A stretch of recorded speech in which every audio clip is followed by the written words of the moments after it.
Halo teman-teman, tahapan pertama kita akan menyiapkan data untuk digunakan sebagai input di dalam Land Use Sim. Di antaranya penggunaan lahan, kebetulan saya menggunakan data penggunaan lahan tahun 2020, kemudian faktor pendorong atau driving factor termasuk jaringan jalan primer, sekunder, permukiman, industri, dan lain-lain. Kemudian yang terakhir adalah peta constraint. Contohnya misalkan di sini saya memiliki peta constraint bencana banjirop. Dan pastikan baik land use, constraint maupun driving factor itu tidak ada yang melebihi batas delineasi wilayah studi teman-teman. Oke, kita akan mengkonversi data driving factor, constraint, dan penggunaan lahan tadi ke dalam raster menggunakan Land Use Sim Toolbox. Nah, di sini kita tidak menggunakan processing toolbox bawaan dari Vue.js karena untuk meminimalisir error. Untuk tutorial cara menambahkan Land Use Sim Toolbox seperti yang ada di gambar sebelah kanan, itu bisa teman-teman cek di kolom deskripsi. Oke, sebelum melakukan konversi data penggunaan lahan, kita perlu memastikan di dalam atribut tabelnya masing-masing jenis penggunaan lahan itu memiliki kode. Ya, yang dimana kalau kode 1 ini merupakan industri dan transportasi, kode 2 adalah RTH, kode 3 adalah badan air, 4 adalah vegetasi, dan 5 adalah permukiman. Kalau sudah, kita buka processing toolbox, kemudian kita menuju ke script, kita pilih Land Use Sim Toolbox, kemudian kita pilih Land Use or Constraint Preparation. Kita buka. Untuk input yang pertama, kita pilih Land Use tahun 2020 tadi. Kemudian untuk field of Land Use Code-nya, ini adalah kode Land Use yang sudah kita buat tadi, kolom Land Use Code. Kemudian untuk cell size-nya, dalam kasus ini saya menggunakan cell size 10 x 10 meter. Yang terakhir kita cari tempat menyimpan filenya.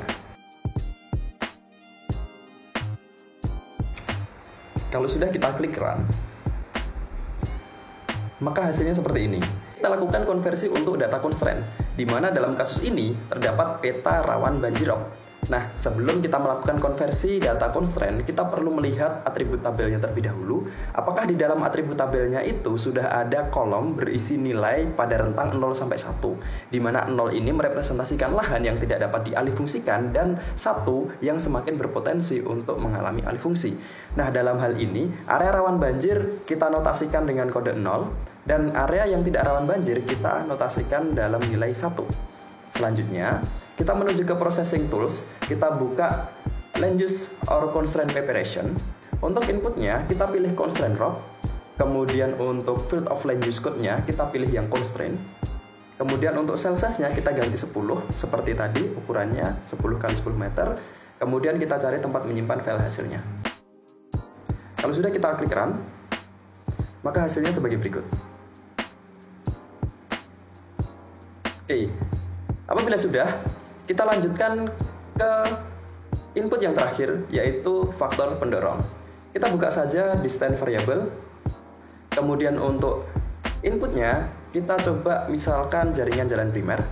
Kemudian untuk yang boundary-nya, kita pilih administrative boundary, ya, data yang terakhir.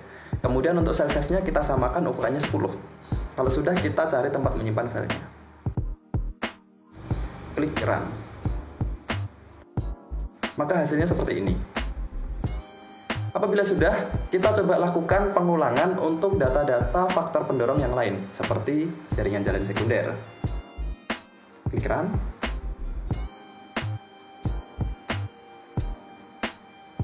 Lakukan seterusnya. Selanjutnya, setelah kita mendapatkan data raster untuk penggunaan lahan tahun 2020, data constraint untuk banjirop, dan data raster untuk driving factor mulai dari jaringan jalan primer, jarak dari jaringan sekunder, permukiman, hingga industri, kita perlu juga nih untuk mengecek dan memastikan apakah ukuran kolom dan row atau ukuran sel pada masing-masing input itu sudah sama. Kita cek, kita lihat di properties, kemudian kita lihat di information.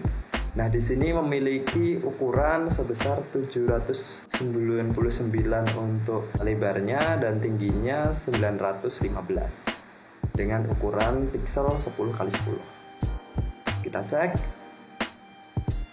Di sini juga sama 799, 915 dan pixel 10 x 10. Kita ambil contoh untuk yang driving factor 799 dan 915 untuk pixelnya 10 x 10. Sehingga kalau sudah sesuai seperti ini, kita bisa lanjut tahap selanjutnya menggunakan tools berikutnya. Di tahap selanjutnya, kita akan menggunakan LangUsim QGIS Tools untuk mengkonversi data raster driving factor yang sudah disiapkan pada tahap sebelumnya agar dapat dibaca di software LangUsim. Nah, pada input yang pertama, reference, kita cari file LangUs raster yang sudah disiapkan tadi.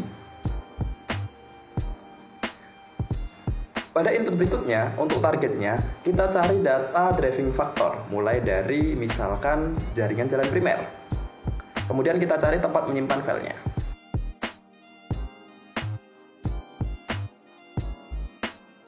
Kita klik save, kemudian kita klik proses. Rekan-rekan sekalian bisa lihat di command prompt bahwasanya the process has been complete, artinya kita sudah selesai melakukan konversi data. Kita lakukan untuk data driving factor yang lain. Misalkan di sini kita ganti menjadi jaringan jalan sekunder. Kemudian untuk outputnya kita ganti menjadi, kita proses. Kalau sudah, lakukan pengulangan untuk data driving factor yang lain. Apabila semua sudah selesai kita konversi, maka selamat, kita sudah selesai melewati keseluruhan tahapan penyiapan data, dan see you on the next episode.